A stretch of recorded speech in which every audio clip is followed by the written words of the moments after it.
ഒരാഴ്ച പിന്നിട്ടിരിക്കുകയാണ്. ഈ മുണ്ടക്കൈ ചൂരൽമല പ്രദേശത്ത് ഉരുൾപൊട്ടൽ ഉണ്ടായതിനു ശേഷം കാണാതായവരെ കണ്ടെത്താനുള്ള സാധ്യതകളൊന്നും ബാക്കി നിർത്താതെയുള്ള തെരച്ചിലാണ് ഇതുവരെ അവിടെ നടന്നിട്ടുള്ളത്. ഇതിൻ്റെ ഭാഗമായി ഉരുൾപൊട്ടലിൻ്റെ പ്രഭവ കേന്ദ്രമായ പുഞ്ചിരിമട്ടം മുതൽ ഉരുൾജല പ്രവാഹത്തിലൂടെയുള്ള അതിൻ്റെ വഴികളിലൂടെയുള്ള ഊർജിതമായ തെരച്ചിലും നിരീക്ഷണവും ഇന്നും നടക്കുകയാണ്. പുഞ്ചിരിമട്ടം, മുണ്ടക്കൈ, ചൂരൽമല ഭാഗത്തും സൂചിപ്പാറ വെള്ളച്ചാട്ടം മുതൽ പോത്തുകല്ല്, നിലമ്പൂർ വരെ ചാലിയാർ കേന്ദ്രീകരിച്ചുമാണ് ഇന്ന് തെരച്ചിൽ നടക്കുന്നത്.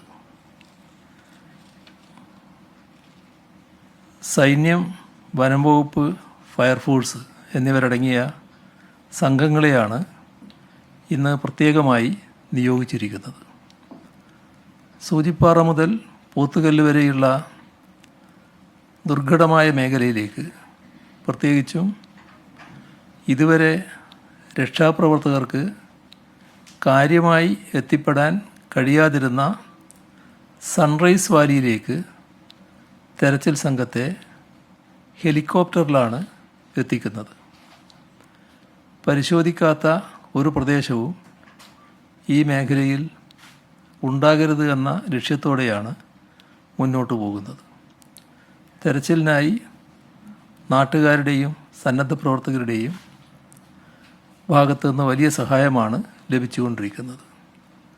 എല്ലാം ഏകോപിപ്പിച്ചുകൊണ്ട് മന്ത്രിസഭാ ഉപസമിതി കാര്യക്ഷമമായി ഇടപെടുന്നുമുണ്ട്. ഇന്നലെ തെരച്ചിലിൽ 6 മൃതദേഹങ്ങൾ ലഭിച്ചു.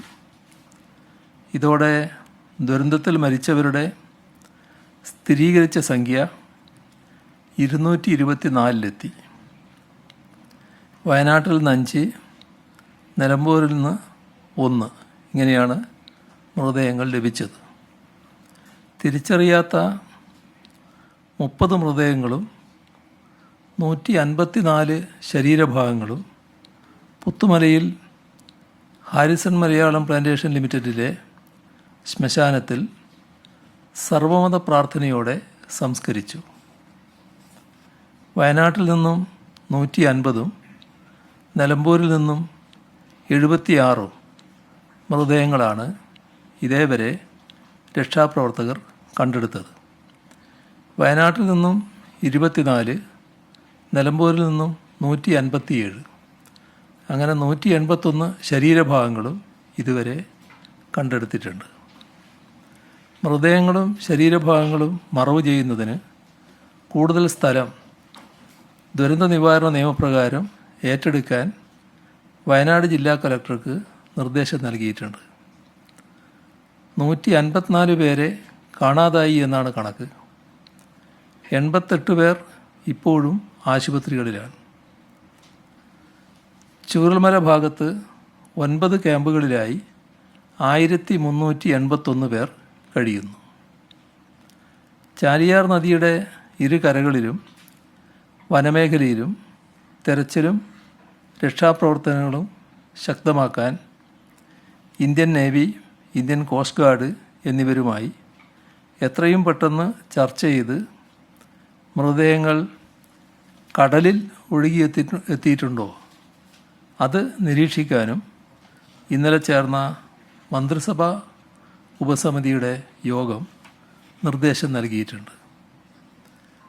തിരിച്ചറിയാനാകാത്ത മൃതദേഹങ്ങളുടെ DNA പരിശോധന നടത്തി ഐഡൻറ്റിറ്റി സ്ഥിരീകരിക്കുന്ന നടപടികൾ ത്വരിതപ്പെടുത്തുകയാണ്. പുതിയ ക്രിമിനൽ നിയമസംഹിതയുടെ വെളിച്ചത്തിൽ DNA പരിശോധന സ്വകാര്യ ലേബുകളിലും ചെയ്യാനാകുമോ എന്നത് പരിശോധിക്കുന്നതാണ്. ക്യാമ്പുകളിൽ കഴിയുന്നവർക്കും തെരച്ചിലിലും രക്ഷാപ്രവർത്തനത്തിലും ഏർപ്പെട്ടിരിക്കുന്ന ജീവനക്കാർക്കും സന്നദ്ധ പ്രവർത്തകർക്കും നൽകുന്ന ഭക്ഷണത്തിൻ്റെ ഗുണനിലവാരം ഉറപ്പാക്കാൻ നിർദ്ദേശം നൽകിയിട്ടുണ്ട്. ഉരുൾപൊട്ടലിൽ അകപ്പെട്ടവരെ സ്കൂൾ ക്യാമ്പുകളിൽ നിന്ന് മാറ്റി താമസിപ്പിക്കേണ്ടതുണ്ട്. അങ്ങനെ മാറ്റുമ്പോൾ ആവശ്യമായ സൗകര്യങ്ങൾ ഉറപ്പാക്കാൻ നടപടി സ്വീകരിക്കും. സ്കൂളുകൾ തന്നെ തുറന്നാൽ അവിടുത്തെ പഠനം തടസ്സപ്പെടും എന്നുള്ളതുകൊണ്ട് പകരം സംവിധാനം കാണണമെന്നാണ് ഉദ്ദേശിക്കുന്നത്. പക്ഷേ ആ സംവിധാനത്തിൻ്റെ എല്ലാ കാര്യങ്ങളും പരിശോധിച്ച് ഉറപ്പുവരുത്തേണ്ടതായിട്ടുണ്ട്.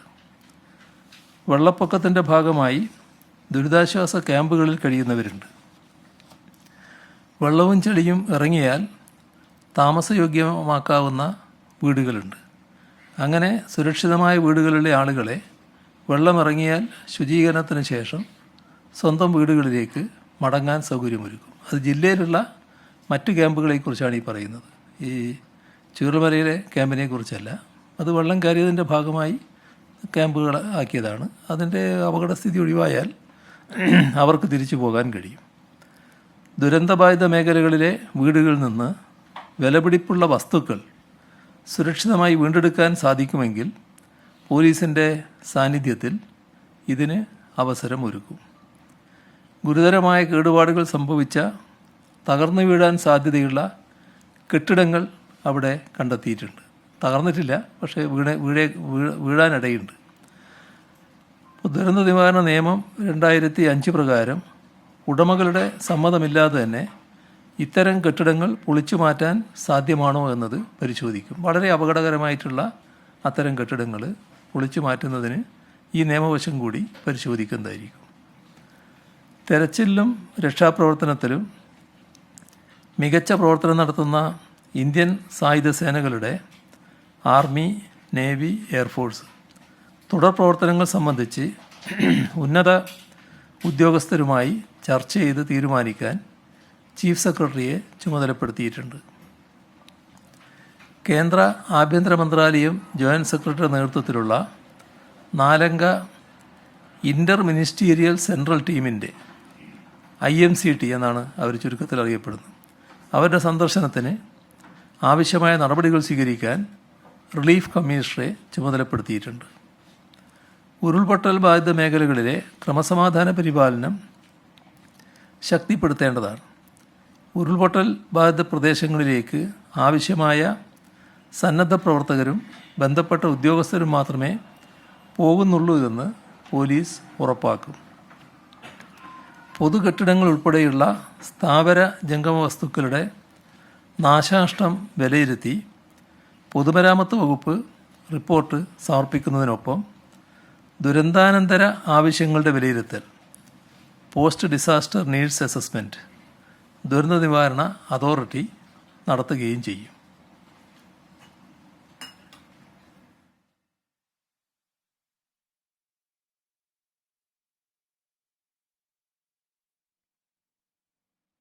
ചൂരൽമല, മുണ്ടക്കൈ, പുഞ്ചിരിമട്ടം എന്നിവിടങ്ങളിൽ 6 സെക്ടറുകളായി തിരിച്ചുള്ള തെരച്ചിലിൽ വിവിധ സേനകളിൽ നിന്നായി 1174 പേരെയാണ് വിന്യസിച്ചിട്ടുള്ളത്. 84 ഹിറ്റാച്ചികൾ, 5 JCBകൾ തെരച്ചിലിന് ഉപയോഗിക്കുന്നുണ്ട്. 112 ടീമുകളായി 913 വളണ്ടിയർമാരും പ്രദേശവാസികളും സേനാംഗങ്ങളോടൊപ്പം ചേർന്നിട്ടുണ്ട്. പോലീസ്, കരസേന, തമിഴ്നാട് അഗ്നിരക്ഷാസേന എന്നിവയുടെ ഡോഗ് സ്ക്വാഡ് തെരച്ചിലിന് രംഗത്തുണ്ട്. മേപ്പാടി ഗ്രാമപഞ്ചായത്തിലെ ഉരുൾപൊട്ടൽ നേരിട്ട് ബാധിച്ച 10, 11, 12 വാർഡുകളെ ദുരന്തബാധിത പ്രദേശങ്ങളായി പ്രഖ്യാപിച്ചു. ഇവിടെ തൊഴിലുറപ്പ് പദ്ധതിയിലൂടെ 180 തൊഴിൽ ദിനങ്ങൾ ലഭ്യമാക്കാനുള്ള നടപടികൾ സ്വീകരിക്കുന്നതാണ്. തകർന്ന കെട്ടിടങ്ങളുടെ നഷ്ടപരിഹാരം കണക്കാക്കുന്നതിന് പൊതുമരാമത്ത് വകുപ്പ് പരിശോധന നടത്തുന്നുണ്ട്. പൊളിച്ചു മാറ്റേണ്ട കെട്ടിടങ്ങളുടെ വിവരങ്ങൾ വിദഗ്ധർ പരിശോധിച്ച് തീരുമാനിക്കും. ദുരിതാശ്വാസ ക്യാമ്പുകളിലും തെരച്ചിൽ മേഖലയിലും ഭക്ഷണം, കുടിവെള്ളം എന്നിവയുടെ വിതരണം കാര്യക്ഷമമായാണ് നടക്കുന്നത്. ഭക്ഷ്യസുരക്ഷ ഉറപ്പാക്കി പരിശോധനകൾ പൂർത്തിയാക്കിയാണ് ഭക്ഷണ വിതരണം തെരച്ചിൽ നടത്തുന്ന മേഖലകളിൽ 4570 പ്രഭാത ഭക്ഷണ പാക്കറ്റുകൾ, 7877 ഉച്ചഭക്ഷണ പാക്കറ്റുകൾ ഇന്നലെ വിതരണം ചെയ്തിട്ടുണ്ട്. ഉരുൾപൊട്ടലിൽ നശിച്ച പ്രദേശത്തെ 2 റേഷൻ കടകളുടെ പ്രവർത്തനം മേപ്പാടിയിൽ തന്നെ ആരംഭിച്ചു. ആവശ്യമായ സാധനങ്ങൾ എത്തിക്കാൻ മൊബൈൽ മാവേലി സ്റ്റോറുകളും സഞ്ചരിക്കുന്നുണ്ട്. അതത് മേഖലകളിലെ വില്ലേജ് ഓഫീസർമാർ ആവശ്യപ്പെടുന്നതിന് അനുസൃതമായി സപ്ലൈകോ ഔട്ട്ലെറ്റുകളിൽ നിന്നും അവശ്യ വസ്തുക്കൾ ബന്ധപ്പെട്ട ക്യാമ്പുകളിലേക്ക് വിതരണം ചെയ്യുന്നുണ്ട്. പ്രകൃതിക്ഷോഭത്തിൽ ആളുകൾക്ക് നഷ്ടപ്പെട്ട ഗ്യാസ് സിലിണ്ടർ, റെഗുലേറ്റർ, പാസ്ബുക്ക് എന്നിവ ലഭ്യമാക്കുന്നതിന് ഗ്യാസ് ഏജൻസികൾക്ക് നിർദ്ദേശം നൽകി. ജില്ലയിലെ എല്ലാ റേഷൻ കടകളിലും ഓഗസ്റ്റ് മാസത്തെ വിതരണത്തിനുള്ള റേഷൻ സാധനങ്ങൾ ലഭ്യമാക്കിയിട്ടുണ്ട്. ദുരന്തബാധിതർക്കായി കൗൺസലിംഗ് സേവനം നൽകി വരുന്നു.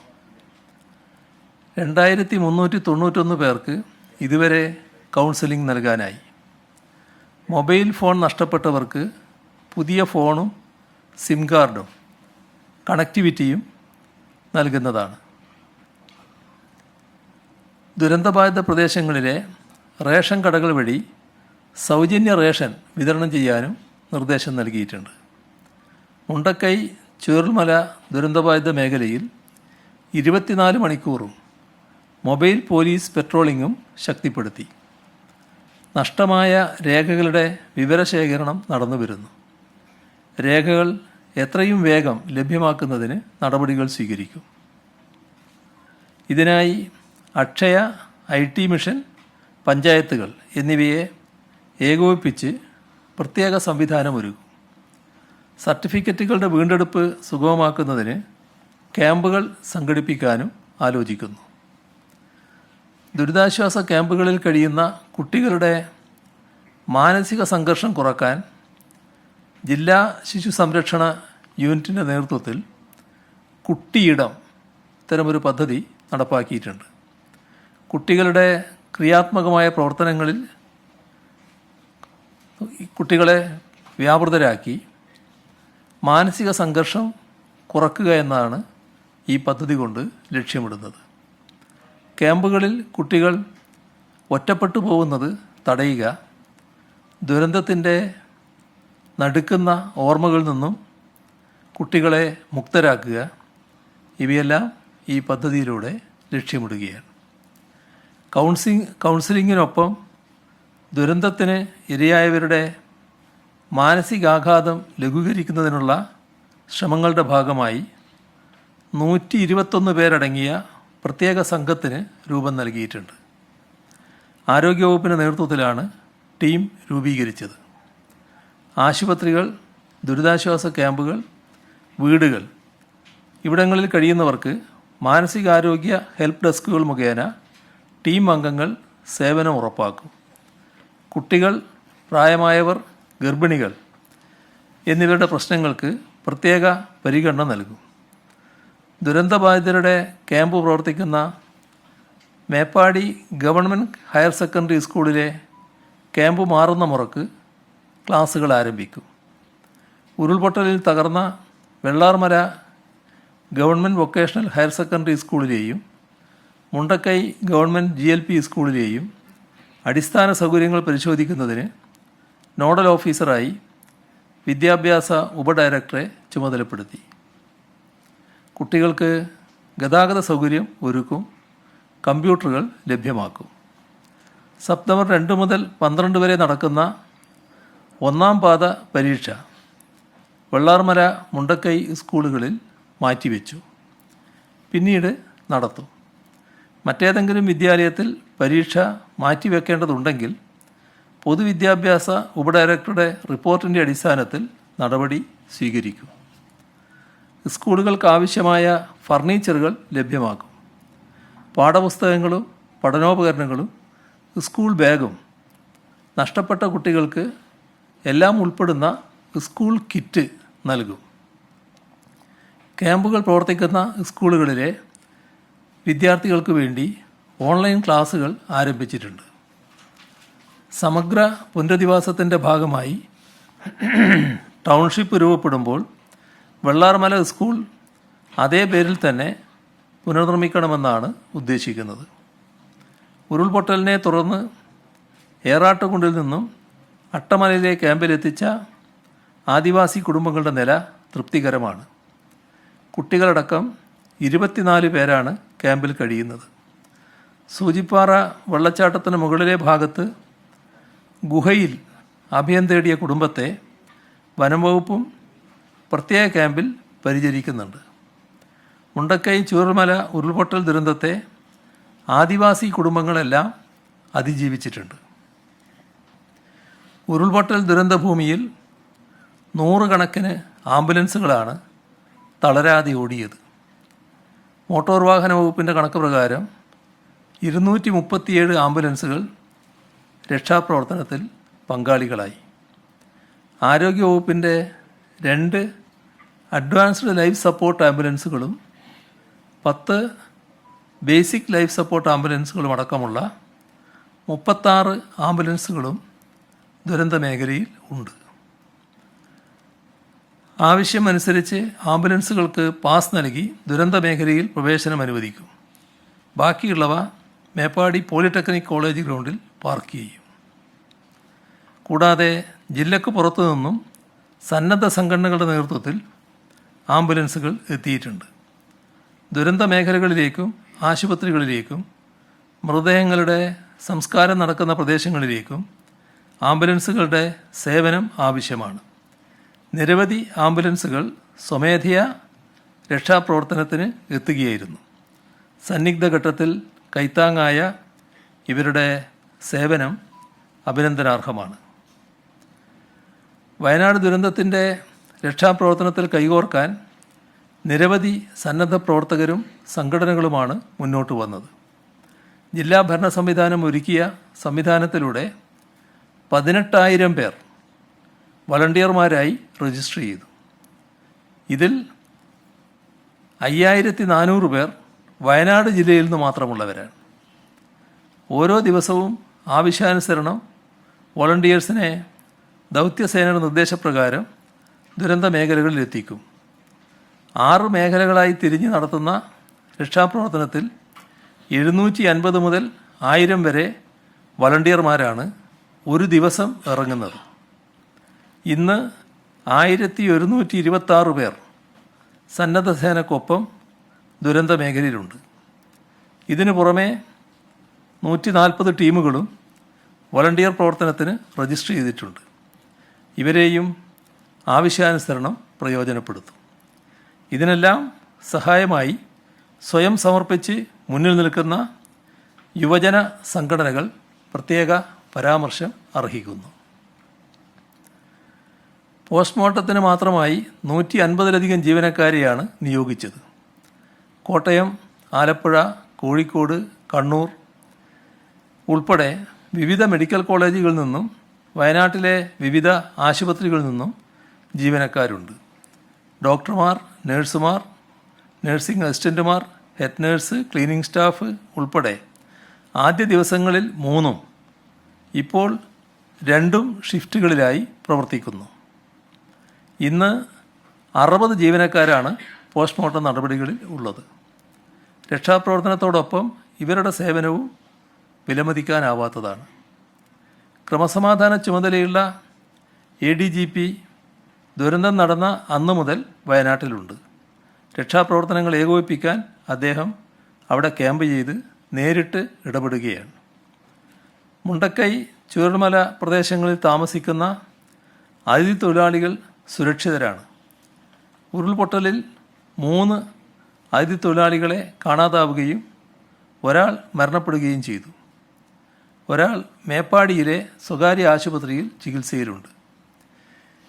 ഈ മേഖലയിൽ നിന്നും 406 പേരെയാണ് ജില്ലയിൽ പ്രവർത്തിക്കുന്ന വിവിധ ക്യാമ്പുകളിലേക്ക് മാറ്റി താമസിപ്പിച്ചത്. ആസാം, മധ്യപ്രദേശ്, ബീഹാർ, ഹിമാചൽ പ്രദേശ്, ജാർഖണ്ഡ്, കർണാടക, രാജസ്ഥാൻ, തമിഴ്നാട്, ഉത്തർപ്രദേശ്, പശ്ചിമ ബംഗാൾ ഈ സംസ്ഥാനങ്ങളിൽ നിന്നെത്തിയ ഇവർ Harrison Malayalam limited, Ranimala estate തുടങ്ങിയ ഇടങ്ങളിൽ ജോലി ചെയ്യുന്നവരും കുടുംബാംഗങ്ങളുമാണ്. ഹാരിസൺ മലയാളം ലിമിറ്റഡിന് കീഴിൽ 321 പേര്, വാണിമല എസ്റ്റേറ്റ് മേഖലയിൽ 28 തൊഴിലാളികൾ. ഇതാണ് ഉള്ളത്. ക്യാമ്പുകളിലുള്ള അതിഥി തൊഴിലാളികൾക്ക് ജില്ലാ ഭരണ സംവിധാനം കൗൺസിലിങ്ങും ഭക്ഷണവും ഉറപ്പാക്കുന്നുണ്ട്. തോട്ടം തൊഴിലാളികൾക്കും അതിഥി തൊഴിലാളികൾക്കും ലേബർ ബോർഡ് സാമ്പത്തിക സഹായം നൽകും. അതിഥി തൊഴിലാളികൾക്ക് ചികിത്സാ ധനസഹായം ലഭ്യമാക്കും. മന്ത്രിസഭാ ഉപസമിതി വയനാട്ടിൽ ക്യാമ്പ് ചെയ്ത് പ്രവർത്തനങ്ങൾ ഏകോപിപ്പിച്ചു വരികയാണ്. മന്ത്രിമാരായ K Rajan, A K Saseendran, P A Muhammad Riyas, O R Kelu എന്നിവരാണ് സമിതി അംഗങ്ങൾ. മറ്റു മന്ത്രിമാരും വയനാട്ടിലെത്തി ബന്ധപ്പെട്ട മേഖലകളിലെ പ്രശ്നങ്ങൾ വിലയിരുത്തുന്നുണ്ട്. മേപ്പാടി പഞ്ചായത്തിലെ 10, 11, 12 വാർഡുകളിൽ ഉൾപ്പെടുന്ന KSEBയുടെ Chooralmala exchange, Chooralmala tower, Mundakkai KK Nair Ambedkar colony, Attamala pump എന്നീ ട്രാൻസ്ഫോമറുകളിൽ ഉൾപ്പെടുന്ന ഉപഭോക്താക്കളിൽ നിന്നും അടുത്ത 6 മാസം സൗജന്യമായി വൈദ്യുതി വിതരണം ചെയ്യാൻ നിർദ്ദേശം നൽകിയിട്ടുണ്ട്. ഈ ഉപയോക്താക്കൾക്ക് നിലവിൽ വൈദ്യുതി ചാർജ് കുടിശ്ശിക ഉണ്ടെങ്കിൽ അത് ഈടാക്കാൻ നടപടി സ്വീകരിക്കരുതെന്നും നിർദ്ദേശം നൽകിയിട്ടുണ്ട്. വയനാട്ടിലെ ഉരുൾപൊട്ടൽ ദുരന്തം ഉണ്ടായ ജൂലൈ 30 മുതൽ മുഖ്യമന്ത്രിയുടെ ദുരിതാശ്വാസ നിധിയിലേക്ക് വരുന്ന ഓരോ തുകയും വയനാടിൻ്റെ ദുരിതാശ്വാസ പ്രവർത്തനങ്ങൾക്കായി ഉപയോഗിക്കുമെന്ന് നേരത്തെ വ്യക്തമാക്കിയിരുന്നു. ജൂലൈ 30 മുതൽ ഇന്നലെ 5/8/2024 വൈകുന്നേരം 5 മണി വരെ ദുരിതാശ്വാസ നിധിയിലേക്ക് ആകെ ലഭിച്ചത് 53,352,942 രൂപയാണ്. പോർട്ടൽ വഴിയും UPI വഴിയും ലഭ്യമാകുന്ന തുകയുടെ വിവരങ്ങളാണ് CMDRF വെബ്സൈറ്റിൽ നൽകിയിട്ടുള്ളത്. അതിൽ 2018 ആഗസ്റ്റ് മുതൽ ലഭിച്ച തുകയും ജൂലൈ 30 ലഭിച്ച തുകയും ഓരോ ദിവസം ലഭിക്കുന്ന തുകയും പ്രത്യേകമായി രേഖപ്പെടുത്തിയിട്ടുണ്ട്. ചെക്ക്, ഡ്രാഫ്റ്റ്, നേരിട്ട് ലഭിക്കുന്ന തുകയുടെ വിവരങ്ങൾ ഇതെല്ലാം വെബ്സൈറ്റിൽ അപ്ഡേറ്റ് ചെയ്യും. സമാനതകളില്ലാത്ത ഈ ദുരന്തത്തിൻ്റെ പശ്ചാത്തലത്തിൽ മുഖ്യമന്ത്രിയുടെ ദുരിതാശ്വാസ നിധിയിലേക്ക് സർക്കാർ ജീവനക്കാരും അധ്യാപകരും സംഭാവന നൽകാൻ മുന്നോട്ട് വന്നിട്ടുണ്ട്. ഇത് സംബന്ധിച്ച് സർക്കാർ അഭ്യർത്ഥന പൊതുവെ സ്വീകരിക്കപ്പെട്ടു.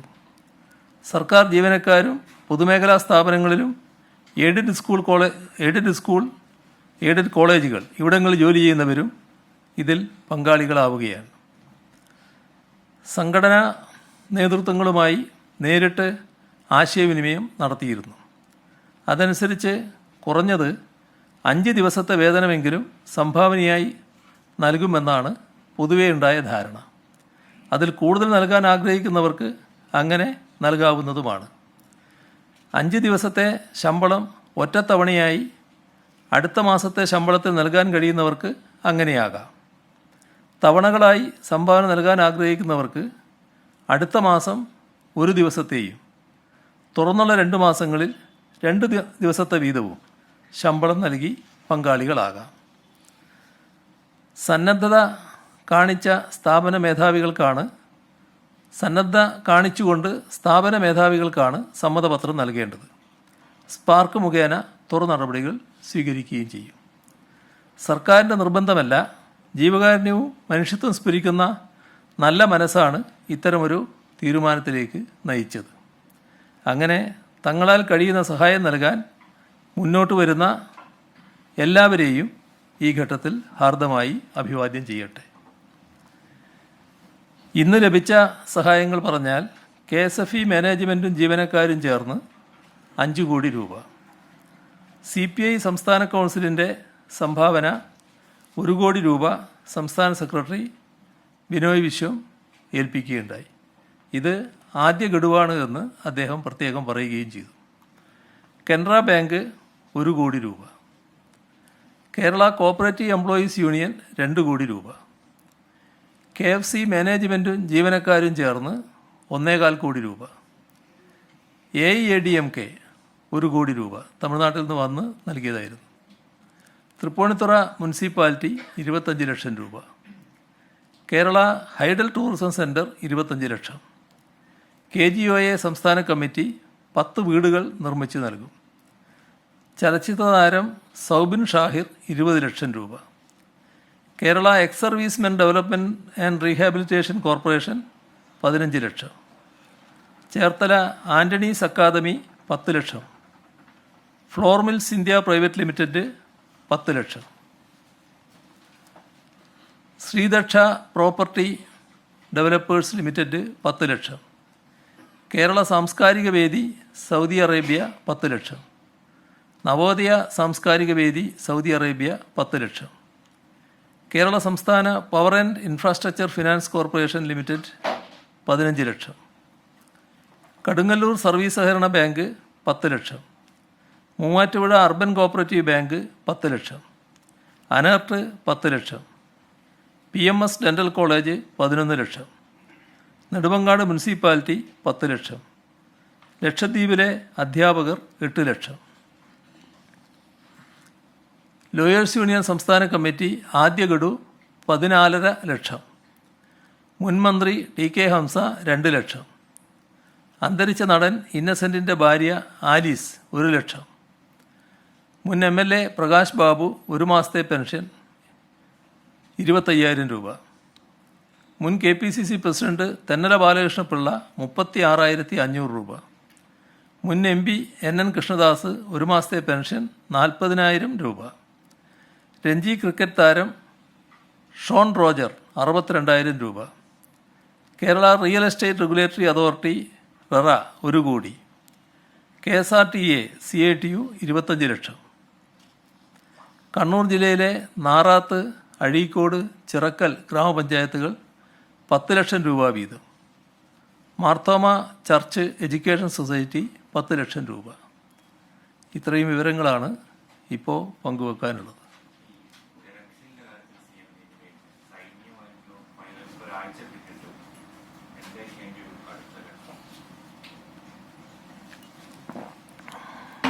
തെരച്ചിലുമായി ബന്ധപ്പെട്ട് ഇനിയും നമുക്ക് കാണാത്തവരുണ്ടല്ലോ.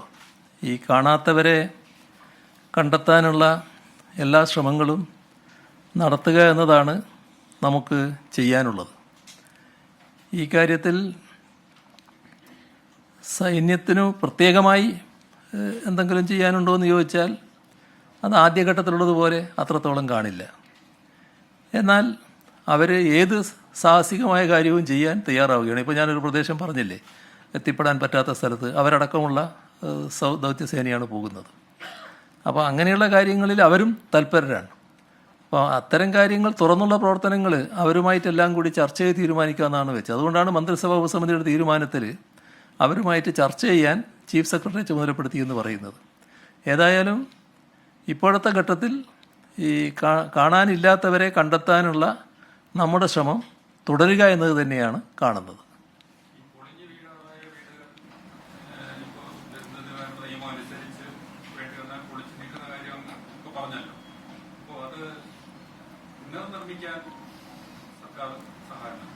അല്ല, ഇത് ഈ സ്ഥലത്തുള്ളതാണ്. ഈ സ്ഥലത്ത് തന്നെ വീട് നിർമ്മിക്കുകയോ കെട്ടിടം നിർമ്മിക്കുകയോ എന്നുള്ളത് ആർക്കും ഇപ്പോൾ പറയാൻ കഴിയില്ലല്ലോ. അത് അവരുമായിട്ടെല്ലാം കൂടി ചർച്ച ചെയ്ത് തീരുമാനിക്കേണ്ട കാര്യമാണല്ലോ. അത് ഒരു ചർച്ചയ്ക്ക് വിഷയമാക്കേണ്ട പ്രശ്നമാണ്. അങ്ങോട്ട് തന്നെ പോകാനാണോ ആഗ്രഹിക്കുന്നത്, അല്ല വേറെ സ്ഥലത്താണോ, നമ്മളിപ്പം പ്രഖ്യാപിച്ച ടൗൺഷിപ്പ് ഉണ്ട് അതിൻ്റെ ഭാഗമാകാനാണോ, അത്തരം കാര്യങ്ങൾ അവരുമായി ചർച്ച ചെയ്ത് തീരുമാനിക്കുന്നതായിരിക്കും നന്നായി. ഇപ്പം നമ്മളൊരു നിലപാട് ഖണ്ഡിതമായി എടുത്തിട്ടില്ല.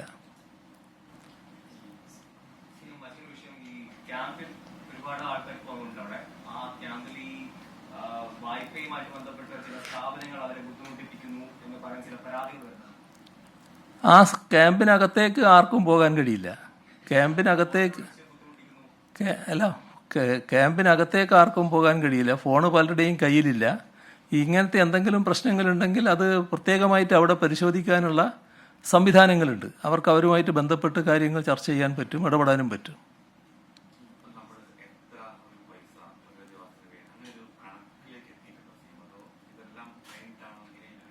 ഇത് ആ കണക്കിലേക്ക് ഇപ്പം നമ്മൾ പോയിട്ടില്ല.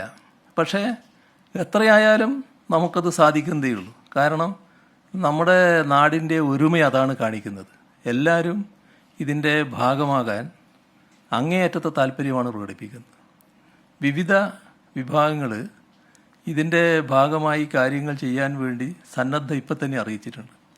ആ സന്നദ്ധതയെല്ലാം നമ്മൾ അതേപോലെ തന്നെ വിലമതിക്കുകയാണ്. പക്ഷേ നമ്മളൊരു കൃത്യമായ പ്ലാൻ തയ്യാറാക്കും. ആ കൃത്യമായ പ്ലാൻ എന്ന് പറയുന്നത് വലിയ തോതിൽ നമ്മുടെ ഈ ഒരുമയുടെ ഭാഗമായുള്ള ഒരു സംവിധാനം, പുനരധിവാസ സംവിധാനം ഒരുക്കുന്നതായിരിക്കും. അതിനകത്ത് നേരത്തെ ഇന്നലെയോ മറ്റോ ഞാൻ പറയുമ്പോൾ ലോകോത്തര നിലവാരമുള്ള പുനരധിവാസം എന്ന് പറഞ്ഞിരുന്നു.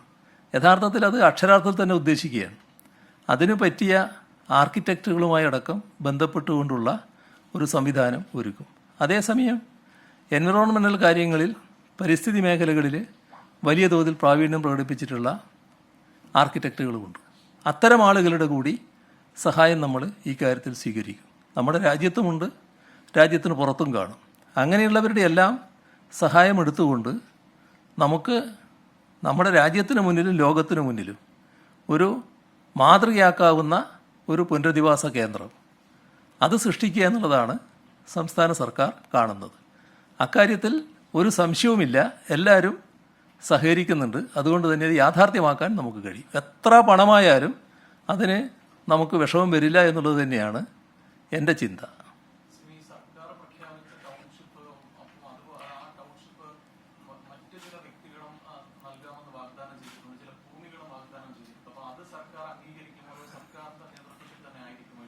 അതാണ് ഞാൻ പറഞ്ഞത്. പല തരത്തിലുള്ള നല്ല മനസ്സുകളും ഇത്തരം കാര്യങ്ങളിൽ നല്ല ഓഫറുകൾ നൽകുന്നുണ്ട്. അതൊക്കെ നല്ല മനസ്സിൻ്റെ ഉടമകളായിട്ടുള്ളവരാണ് എന്നാണ് ഞങ്ങൾ കണക്കാക്കുന്നത്. അത്തരം കാര്യങ്ങളെല്ലാം നമുക്ക് പരിശോധിക്കാം. പക്ഷേ നടപ്പാക്കുന്നത് സർക്കാരിൻ്റെ ഭാഗമായിട്ട് തന്നെയായിരിക്കും.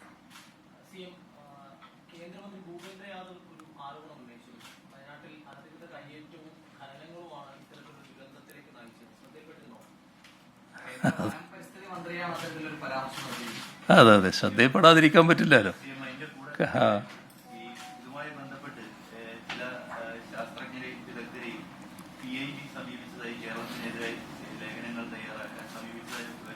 ഓ അതെ, ഇതൊക്കെ നമുക്ക് സാധാരണഗതിയിൽ പ്രതീക്ഷിക്കാൻ കഴിയാത്തൊരു കാര്യമാണ്. ഈ ദുരന്തമുണ്ടായപ്പോൾ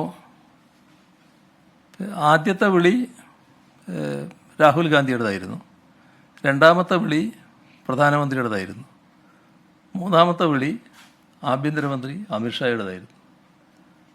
ഈ കേന്ദ്ര ഗവൺമെൻറ്റിന് വേണ്ടി സംസാരിച്ച പ്രധാനമന്ത്രിയും ആഭ്യന്തരമന്ത്രിയും ഒക്കെ എന്ത് ചെയ്യണമെങ്കിലും ഞങ്ങൾ സന്നദ്ധമാണ്, എന്ത് സഹായമാണ് വേണ്ടതെന്ന് പറഞ്ഞാൽ മതി, ഞങ്ങളതിന് തയ്യാറായിരിക്കുകയാണെന്നുള്ള മട്ടിലാണ് സംസാരിച്ചിരുന്നത്. ഞാനത് അന്ന് തന്നെ നിങ്ങളുടെ അടുത്ത് പറഞ്ഞു എന്നാണ് എൻ്റെ ഓർമ്മ. ഈ ഒരു മനോഭാവമാണ് ആദ്യം അവർ പ്രകടിപ്പിച്ചതെങ്കിലും അതിൽ നിന്ന് പിന്നെയൊരു ചെറിയൊരു വ്യത്യാസം ചിലർ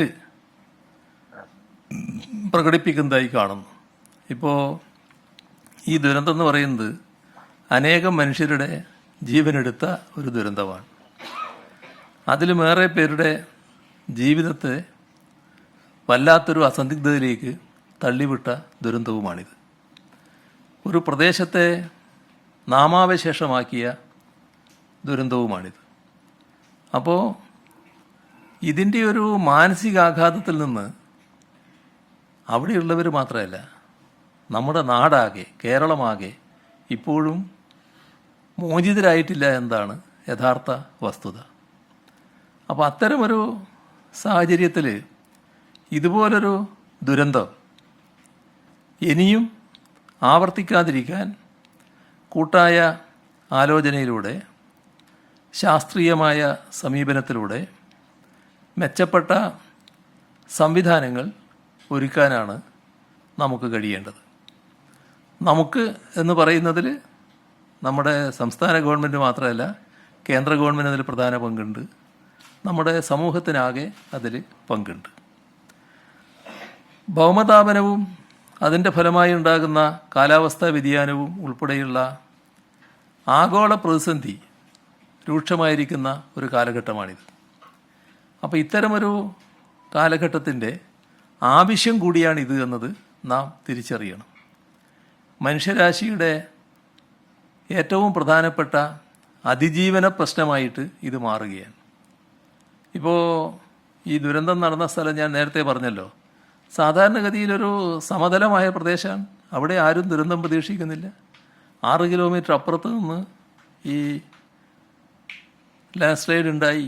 അതതിൻ്റെ എല്ലാ ശക്തിയോടും കൂടി വന്നിടിച്ചപ്പോൾ ഈ പാവങ്ങൾ കെട്ടിപ്പടുത്തതല്ല അതിൻ്റെ മണ്ണിനടിയിലായി പോവുകയാണ് ചെയ്തത്.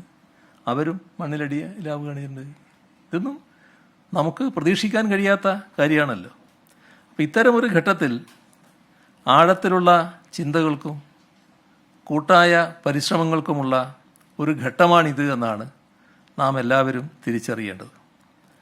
അപ്പോൾ ഇത്തരമൊരു ഘട്ടത്തെ വലിയ സങ്കുചിത താല്പര്യങ്ങൾക്ക് വേണ്ടി പൊതുവേ ഇല്ല, പക്ഷെ ചിലരെങ്കിലും ഉപയോഗിക്കുന്നത് ദൗർഭാഗ്യകരമാണ്. അക്കൂട്ടത്തിൽ ജനങ്ങളെ യാഥാർത്ഥ്യം ബോധ്യപ്പെടുത്താൻ ഉത്തരവാദിത്വമുള്ളവർ തന്നെ ഉൾപ്പെടുന്നു എന്നത് അങ്ങേയറ്റം അപലപനീയമായ കാര്യമാണ്. ഇപ്പോൾ ബഹുമാനപ്പെട്ട കേന്ദ്ര വനം പരിസ്ഥിതി വകുപ്പ് മന്ത്രി ഭൂപേന്ദ്ര യാദവിൻ്റെ പ്രസ്താവന നിർഭാഗ്യവശാൽ അത്തരത്തിലുള്ള ഒന്നായിപ്പോയി. പ്രാദേശിക ഭരണ സംവിധാനത്തിൻ്റെ ഒത്താശയോടെ നടക്കുന്ന അനധികൃത മനുഷ്യവാസവും ഭൂമി കയ്യേറ്റവും അനധികൃത ഖനനവും ഒക്കെയാണ് മുണ്ടക്കൈയിലുണ്ടായ ഉരുൾപൊട്ടലിൻ്റെ കാരണമെന്നാണ് അദ്ദേഹം പറഞ്ഞത്. ഇതൊരു ദുരാരോപണമാണ് കേട്ടോ. ഇത്തരമൊരു ദുരാരോപണത്തിലൂടെ ദുരന്തത്തിനിരയായ മനുഷ്യരെ അവമാനിക്കുകയാണ് ചെയ്യുന്നത്. ആ ഹതഭാഗ്യരുടെ ജീവൻ നഷ്ടപ്പെട്ടല്ലോ കുറേ പേരുടെ. അവരെ ഈ രീതിയിൽ അവമാനിക്കാൻ പാടില്ല. അനധികൃത കുടിയേറ്റക്കാർ അത് ഈ ദുരന്തത്തിൽ മണ്ണടിഞ്ഞു പോയ ആ പാവപ്പെട്ടവരാരെങ്കിലും അനധികൃത കുടിയേറ്റക്കാരാണോ? അവിടുത്തെ പാവപ്പെട്ട എസ്റ്റേറ്റ് തൊഴിലാളി അനധികൃത കുടിയേറ്റക്കാരാണോ? ആ ഭൂമി അവരുടെ സമ്പാദ്യത്തിൻ്റെ ഭാഗമായി സമ്പാദിച്ച ചെറിയ തുണ്ട് ഭൂമിയാണ്. അവിടെ ജീവിച്ച അവർ ആരെങ്കിലും അനധികൃത കുടിയേറ്റക്കാരാണോ? ആ പ്രദേശത്തെക്കുറിച്ച്, നമ്മുടെ കേരളത്തിൻ്റെ മലയോര മേഖലയെക്കുറിച്ച് ചെറിയൊരു ധാരണയെങ്കിലും ഉണ്ടായിരുന്നെങ്കിൽ അവിടെ ജീവിക്കുന്ന മനുഷ്യരെ അനധികൃത കുടിയേറ്റക്കാരായി മുദ്രകുത്താൻ കഴിയുമോ? കേരളത്തിലെ മലയോര മേഖലയിലുള്ള കുടിയേറ്റത്തിന് യഥാർത്ഥത്തിൽ നൂറ്റാണ്ടുകളുടെ പഴക്കമുണ്ട്. ദുഷ്കരമായ സാഹചര്യങ്ങളോട് മല്ലിട്ട് അവർ പടുത്തുയർത്തിയ ജീവിതത്തിനും സംസ്കാരത്തിനും സുദീർഘമായ ചരിത്രവുമുണ്ട്. അതിനെക്കുറിച്ചൊന്നും ഒരു ധാരണയുമില്ലാതെ ഈ മലയോര ജനതയെ ആകെ കുടിയേറ്റക്കാരെന്ന ഒരൊറ്റ അച്ചിൽ ഒതുക്കുന്ന പ്രചരണങ്ങൾക്ക് ഉത്തരവാദപ്പെട്ട കേന്ദ്രമന്ത്രി തയ്യാറാകുന്നത് ഏറ്റവും ചുരുങ്ങിയ രീതിയിൽ പറഞ്ഞാൽ ഔചിത്യമല്ല. അനധികൃത ഖനനം നടന്നതിനാലാണ് മുണ്ടക്കൈയിൽ ഉരുൾപൊട്ടിയത് എന്നാണ് അദ്ദേഹത്തിൻ്റെ വിചിത്രമായ വാദം. പക്ഷേ നാം കാണേണ്ട ഒരു വസ്തുത, ഈ മുണ്ടക്കൈ ലാൻഡ് സ്ലൈഡ് ഏരിയയിൽ നിന്നും ഏറ്റവും അടുത്ത കോറിയിലേക്കുള്ള ദൂരം 10.2 കിലോമീറ്ററാണ്.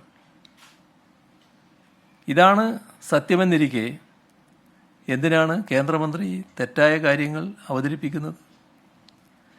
വയനാട് ദുരന്തത്തിൽ ഇവിടെ പറഞ്ഞു, കേരളത്തിനെതിരെ എഴുതാൻ ശാസ്ത്രജ്ഞരെ കേന്ദ്ര സർക്കാർ സമീപിക്കുന്നു എന്ന വാർത്ത, അത് നിങ്ങളുടെ ശ്രദ്ധയിലും പെട്ടു എന്താണല്ലോ ഈ ചോദ്യത്തിന് ആധാരമായി വന്നത്. ഉരുൾപൊട്ടലിൻ്റെ പശ്ചാത്തലത്തിൽ സംസ്ഥാന സർക്കാരിനെ വിമർശിക്കുന്ന ലേഖനങ്ങളും അഭിപ്രായ പ്രകടനങ്ങളും നൽകാൻ ശാസ്ത്രജ്ഞരെ കേന്ദ്ര സർക്കാർ നിർബന്ധിക്കുന്നു എന്നാണ് ചില മാധ്യമങ്ങൾ റിപ്പോർട്ട് ചെയ്തത്. പ്രസ് ഇൻഫർമേഷൻ ബ്യൂറോ വഴിയാണ് കേരള സർക്കാരിനെതിരെ ശാസ്ത്രജ്ഞരുൾപ്പെടെയുള്ളവരെ അണിനിരത്താനുള്ള ഈ ശ്രമമെന്നും റിപ്പോർട്ട് ചെയ്തിട്ടുണ്ട്. കേന്ദ്ര വനം പരിസ്ഥിതി മന്ത്രിയുടെ കഴിഞ്ഞ ദിവസത്തെ പ്രസ്താവന കൂടെ കൂട്ടി വായിക്കുമ്പോൾ ഈ മാധ്യമ വാർത്തകൾ ശരിയാണ് എന്നാണ് മനസ്സിലാക്കേണ്ടത്. ആരെ ദ്രോഹിക്കാനാണ് ഈ പരിപാടി, അതിനല്ലേ സാധാരണ ഈ പെയ്ഡ് ലേഖന പരിപാടി എന്നൊക്കെ പറയുക, അത് ആസൂത്രണം ചെയ്യുന്നത് എന്ന് അവർ തന്നെ ആലോചിക്കേണ്ട കാര്യമാണ്. ഇപ്പം മുണ്ടക്കൈ പ്രദേശത്തെ എടുത്ത് പരിശോധിച്ചാൽ പരിസ്ഥിതി ഗൗരവമായി സംരക്ഷിക്കപ്പെടുന്ന ഒരു മേഖലയാണ്. അവിടെ അനധികൃത ഖനനം നടക്കില്ല എന്ന് എല്ലാവർക്കും അറിയുന്ന കാര്യമാണ്. ഇതറിഞ്ഞിട്ടും അനധികൃത ഖനനം മൂലമാണ് ഉരുൾപൊട്ടൽ എന്ന് പറയുന്നതിൽ അതിൻ്റെ പിന്നിലുള്ള ഉദ്ദേശം എന്താണ്, അല്ലെങ്കിൽ അതിൻ്റെ പിന്നിലുള്ള രാഷ്ട്രീയം എന്താണ് എന്ന് എല്ലാവർക്കും മനസ്സിലാക്കാനാവും. ഓല മടക്കി വെച്ച് കൂര കെട്ടിയ തോട്ടം തൊഴിലാളികൾ അനധികൃത കയ്യേറ്റക്കാരാണ് എന്നാണ് കേന്ദ്രമന്ത്രി പറഞ്ഞു വരുന്നത്. ഉരുൾപൊട്ടലിൻ്റെ ഉത്തരവാദിത്വം പാവപ്പെട്ട തൊഴിലാളികൾ ഉൾപ്പെടെ അവിടെ ജീവൻ നഷ്ടപ്പെട്ട ഹതഭാഗ്യരായ ആളുകളുടെ തലയിൽ ചാർത്തുകയാണ് ഇക്കൂട്ടർ ചെയ്യുന്നത്. അത് ശരിയല്ല എന്നതാണ് വ്യക്തമാക്കാനുള്ളത്.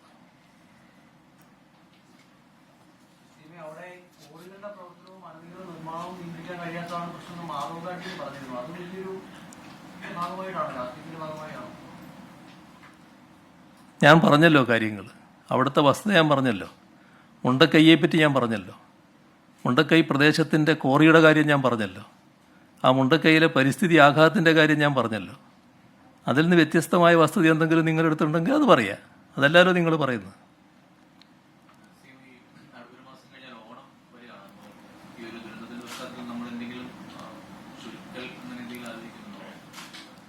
എന്ത് പരിപാടി? അത് പൊതുവിൽ ആലോചിക്കേണ്ട കാര്യമാണ്. പക്ഷേ ഇത്തവണ ഈ പശ്ചാത്തലത്തിൽ വിപുലമായ ഓണാഘോഷ പരിപാടികൾ ഉണ്ടാകില്ല എന്നുള്ളതാണ് കാണേണ്ടത്. പക്ഷേ അത് ആലോചിച്ച് തീരുമാനിക്കേണ്ട കാര്യമാണ്. അങ്ങനെ ഒരു തീരുമാനം ഇപ്പോൾ ഗവൺമെൻറ് എടുത്തു കഴിഞ്ഞിട്ടില്ല. പക്ഷേ സാധാരണഗതിയിൽ നമുക്ക് ആലോചിക്കാവുന്നതാണ് ഇത്തരമൊരു പശ്ചാത്തലത്തിൽ അത് ഉണ്ടാവില്ല എന്നുള്ളത്.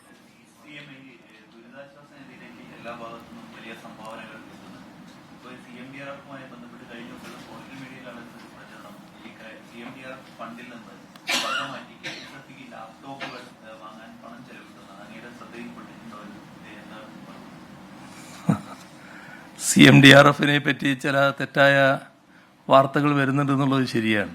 അതിൻ്റെ ഭാഗമായിട്ടുള്ള ഒന്നാണ് ഈ KSFEയുമായിട്ടുള്ള കാര്യം. പക്ഷേ CMDRFുമായിട്ടുള്ള കാര്യം പൊതുവെ പ്രാധാന്യം അർഹിക്കുന്ന ഒരു കാര്യമായതുകൊണ്ട് പൊതുവിലുള്ള വിവരങ്ങൾ ആദ്യം പറയാമെന്നാണ് കരുതുന്നത്.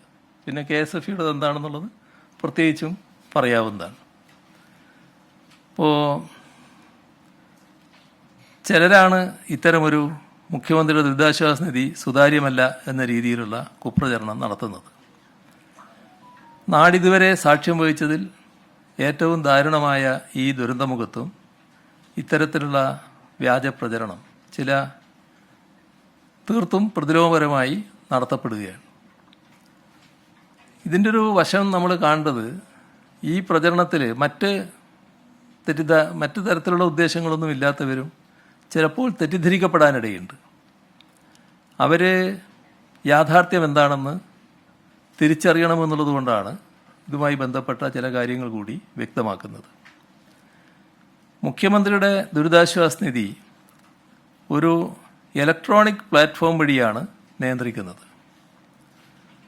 സീനിയർ IAS ഉദ്യോഗസ്ഥനായ ധനകാര്യ പ്രിൻസിപ്പൽ സെക്രട്ടറിയുടെ പേരിലുള്ള അക്കൗണ്ടിലേക്കാണ് ദുരിതാശ്വാസ നിധിയിലേക്കുള്ള സംഭാവനകൾ വരുന്നത്.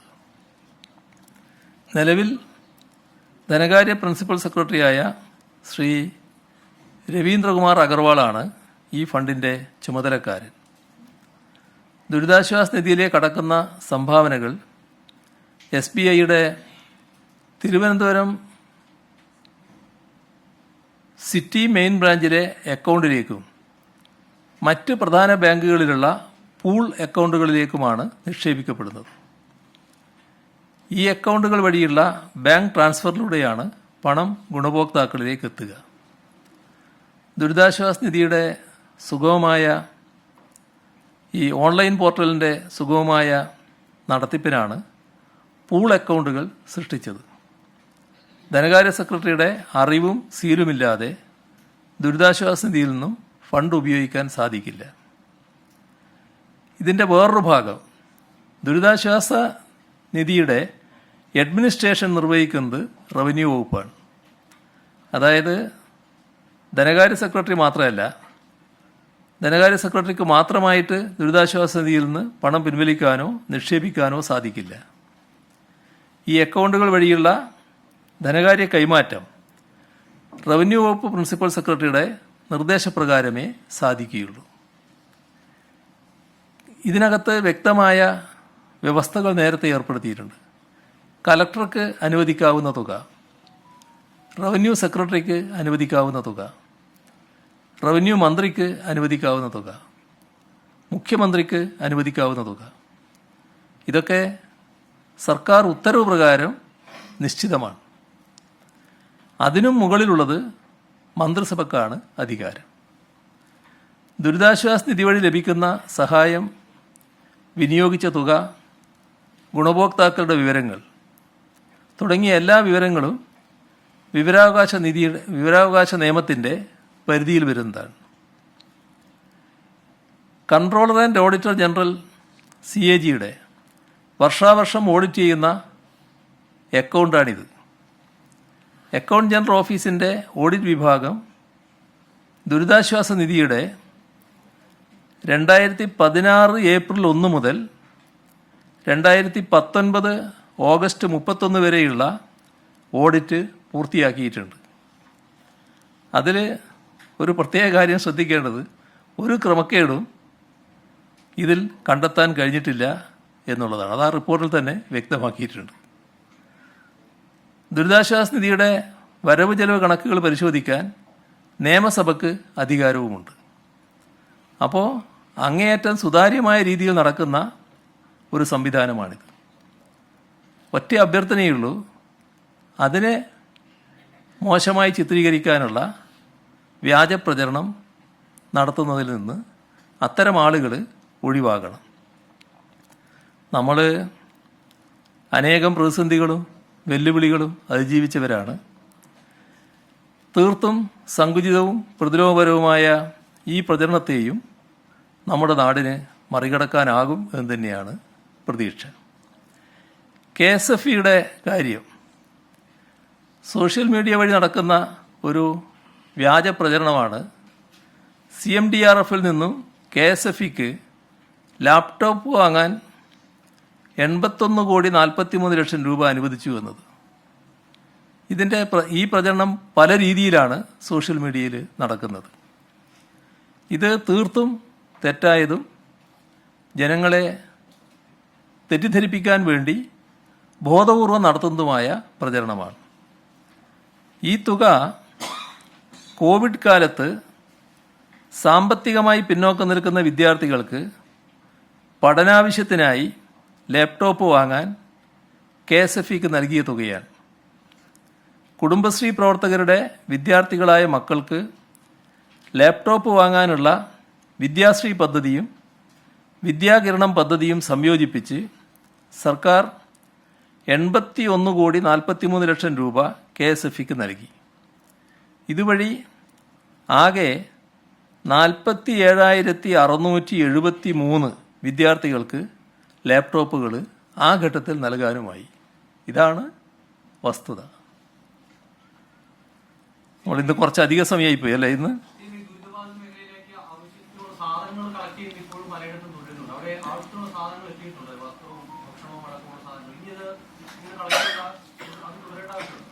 അത് നേരത്തെ പറഞ്ഞിട്ടുള്ളതാണ്.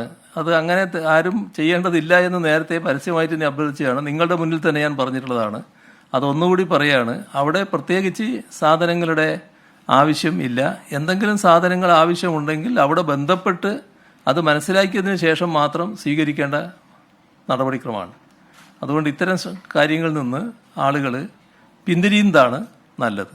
അത് ദുർവ്യയമായി പോകും, അനാവശ്യമായി പോകും. ഈ ശേഖരിച്ച കാര്യങ്ങൾക്ക് ഒരു ഉപകാരവും ഇല്ലാതെ വരും. അത്തരമൊരു അവസ്ഥ അവരും ആഗ്രഹിക്കുന്നുണ്ടാവില്ല. അത് ഒഴിവാകുന്നതാണ് നല്ലത്.